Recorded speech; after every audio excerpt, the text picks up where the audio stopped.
Well, hi. Today is Wednesday, March 4th, 2026. I'm Todd Studer, and this is Morning Coffee. I'm very happy to report that I think I've gone 2 weeks straight without saying 2025 and having to redo it, or occasionally one slipped through. I know somebody called me out on that, I think, last month, but uh, I'm having a hard time getting over to 2026 this year. It just seems to be difficult to make that transition on to the next year. I don't know why. Maybe it's because my hair is just getting grayer. Maybe that's it. Coming up today, we're going to talk with Nikki Cruickshank, and she is with Midlands Humane Society. They have their annual gala coming up, and also they are very busy preparing for kitten season, and your opportunity to adopt a pet is coming up very soon. So Nikki Cruickshank is our guest today on Morning Coffee. Morning Coffee supported by Bryce Taylor and GLI Insurance Group, serving Council Bluffs, Tabor, and Clarinda.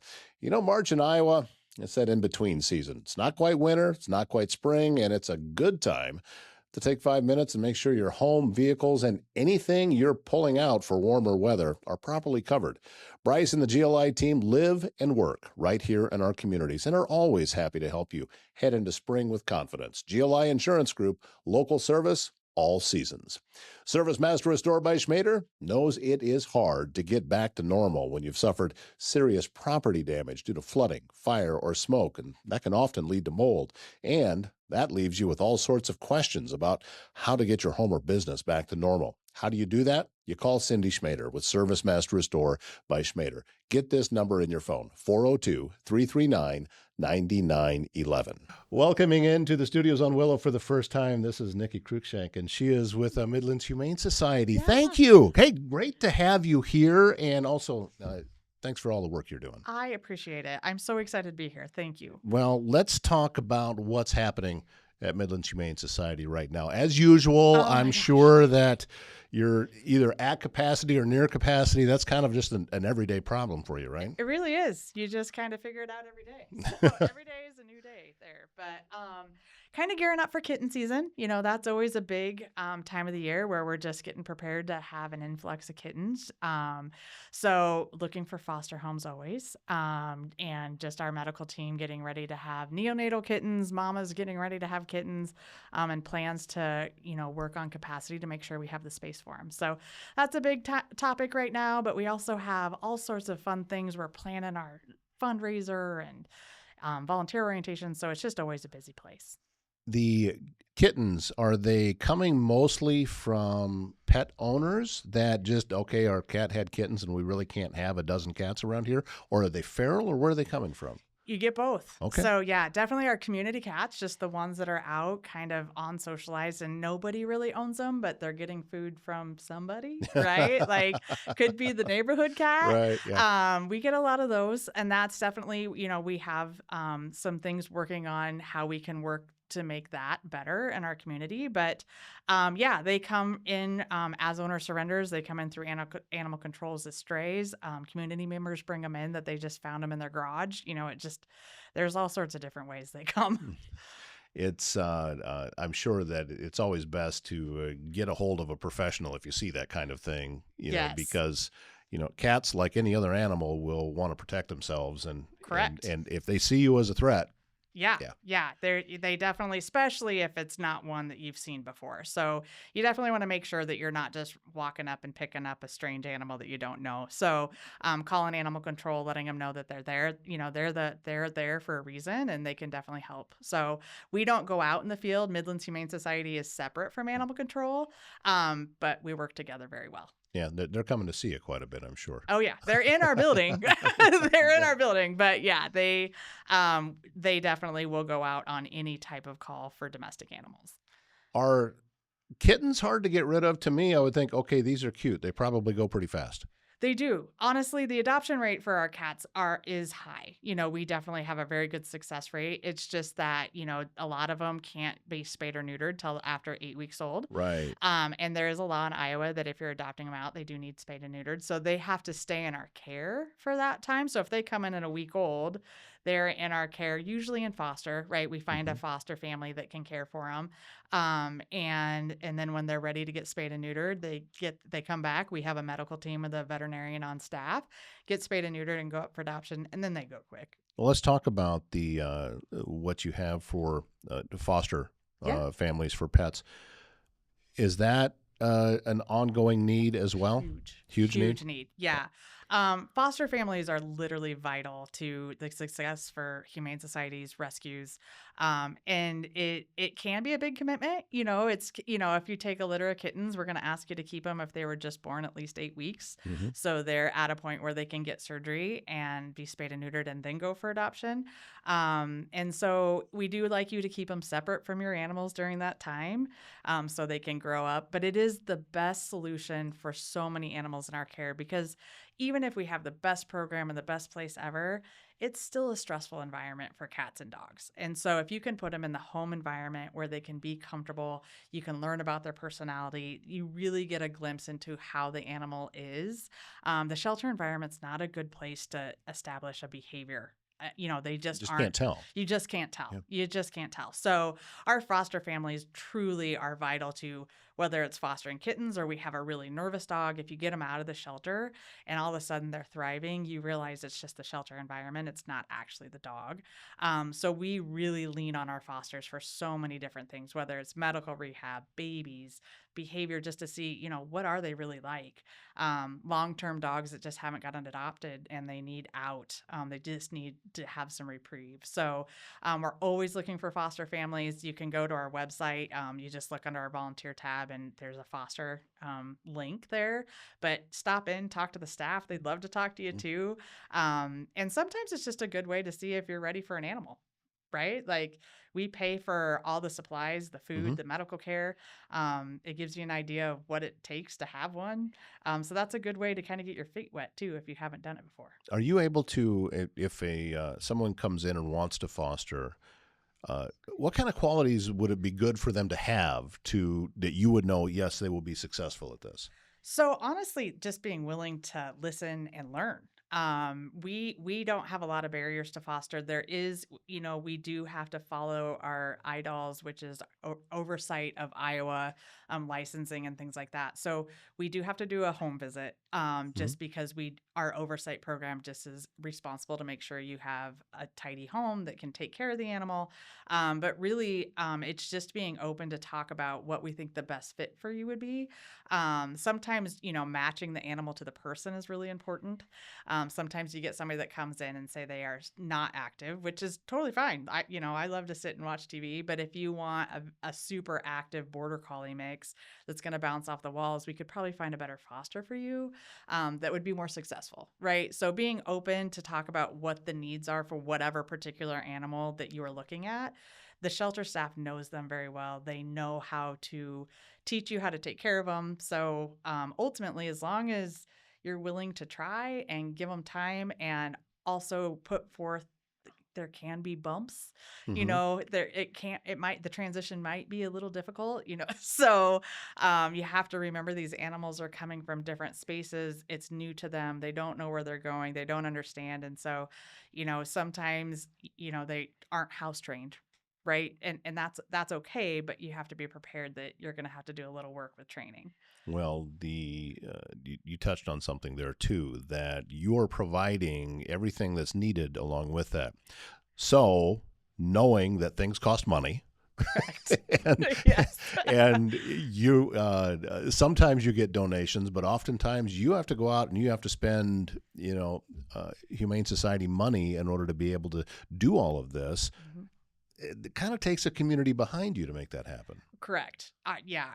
Almost all the stuff we do, community is such at the center of it, just to make sure that we have such a huge support system within our community, whether we're putting a plea out for fosters or a plea out for, say, we need food or litter. Everybody is really responsive. We feel so fortunate for how our community responds to the needs of the animals in our care. And we couldn't do it without them. It's huge. Isn't your gala coming up pretty soon? It is. So our Together for Tales event is coming up. We actually changed the date. So it's May 30th. Okay. We moved it back 2 weeks. We're super excited about this event. It is a sit-down dinner, silent auction, live auction, and you just get a ton of time with lots of animal-loving people. There's tons of stories. There's animals. Just an uplifting community event to just get together and really talk about the successes that we're doing. What are some of your needs for that gala? So we have sponsorships available, Okay. and you can again check it out on the website under our events tab. There's different levels, and there's tickets available at this point too. We also were soliciting just auction items for our silent auction, so pet items, kid items, new items that would be great for a silent auction that will be there at the event, and ultimately just showing up and being part of it. That's the big thing. Where's it going to be at this year? Mid America Back Center. at the Mid America Center Yeah. again? So Yeah, it's always a big event, and people love to come out and support this cause and also get together. And as you said, you're around like-minded people. yes. Because there is a certain theme that runs through pet owners that I think they can even recognize each other in the store. I'm pretty sure. I'm pretty sure. And they got their phone out already, right? Right. They're Yeah, like, let me see your They're pets. Yep, showing pictures and all of that. Yeah. So all that information available. What's your website? The address? MidlandsHumaneSociety.org. Okay. Yep. And it's the events tab for it's called Together for Tails. Together for Tails, and that is coming up on May 30th. Yeah. So looking for sponsors, different levels of Lots sponsorships of with different that. levels. Yep, lots of different levels from 400 to 10,000. So it has lots of different, depending on your business structure, individual structure, what you're kind of looking for, and it's just. Again, it just gives recognition to a lot of the businesses that support us. We have anywhere from 500 to 600 people that show up. So it really does hit a lot of the people in our community.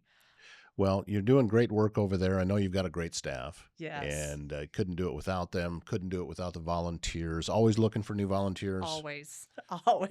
So the volunteers, again, it kind of goes back to, just vital, like the fosters. I mean, they're one and the same, right? But we couldn't do it without them. We have a great staff, but there's not enough of us. And being a nonprofit, you just can't hire the amount of staff that you need. And so our volunteers help in every capacity, whether it's events or helping with animal care or helping in surgery or just any general cleaning. There's just so many opportunities for volunteers to get involved, and we just can't thank them enough. Before we wrap things up, Nikki, I know that oftentimes there's a little misunderstanding about how someone would get an animal to you. I know Yeah. I've heard about, people just showing up at the door and Yep. and there's a process, right? Yes, Yeah. there is. Yeah. So, and those processes are still, we update a lot of that. So there has been a lot of change in animal welfare over the last 10 years. And it used to be where you could just show up and drop an animal off. And that's really changed because we are trying to do the best we can with what we have and the capacity we have. And so owner surrenders, if you own an animal and you need to surrender it, we do ask that you schedule it now. You can't just show up at the doors and say, I need to surrender my pet today. And that's to help us with our capacity and our, we do have the contract with sheltering the city animals and the county animals. And we need to make sure that stray animals, abandoned animals have spaces to go. And so if you have an owner surrender, you do have to call the front staff and just say, hey, I am having some issues. They're going to talk through and ask a bunch of questions because if there's a way we can keep that pet with the family, we're going to do that. So you might get a lot of questions like, is it a behavior issue? Is it a training issue that we can help you with? Do you need pet food? Do you just need a kennel? Like, what can we do to keep the pet with you? And so that would be for your owner surrenders. Your strays, you can come to the building. Or you can call animal control. So that's what we're there for, right? We don't want animals running the streets. We don't want dogs running amok. So if there's a stray animal, some people are opting to hold on to them and putting them on like the lost and found pages, which is great. So they're reunited outside the shelter. Our ultimate goal is to not have animals in the shelter. I know that sounds weird, but we want to help provide resources for people to keep their pets, keep them out of the shelter, and if we're truly needed, that's where we go. Well, and yeah, it's your goal, and I think it's a right goal to have, but it's unachievable. That's just how it is. Reality. That's reality of it. Yes. We are going to have strays. Yep. That just will never be solved. Now, I can say I don't see a lot of them, so. Yeah. I think you're doing a good job Yeah. because I don't, Yeah. when I'm driving around every day in town, and I don't really see them. Yeah. But that doesn't mean they don't exist. So having a process like this and knowing that there's folks that truly do care for animals that are Yep. working behind the scenes to make all of this happen, and that list is really long of everybody that's involved with this. You're sitting here at a table with me today, but you have so Oh, much help yes. to make all of that happen. Yes. We do an army. Well, Nikki, thank you for coming in. Yes, thank Grateful. you. If anything that we can ever do for you to get information out, please just consider us a resource, and we would be happy to share that with anybody that's watching the show. We'll get that out there. I appreciate it. This All right. was so fun. Thank you for having me. S&B Country Kennel has become the top spot in Southwest Iowa when you need to know your dog will receive only the best.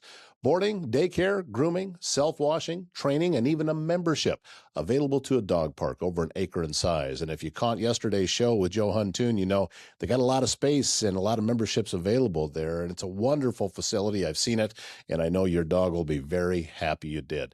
And S&B Country Kennel also has rescue dogs. Check with them about adoption possibilities. They have both large and small dogs right now. sbcountrykennel.com. That is country spelled with a K. And if you have a leak, a clogged drain, or if you're planning a big remodel, Waldstein Plumbing has you covered with fast, reliable service and expert craftsmanship, handling everything from small repairs to major installations. They're locally owned and trusted and take pride in doing the job right the first time. Residential or commercial, big or small, when plumbing problems strike, call Waldstein Plumbing. Visit them online at waldsteinplumbing.com. Again, thank you, Nikki Cruickshank, for joining us today. And don't forget that gala is coming up on May 30th at the Mid-America Center, and you can get your tickets on their website. My name is Todd Studer, and we'll see you back here tomorrow morning.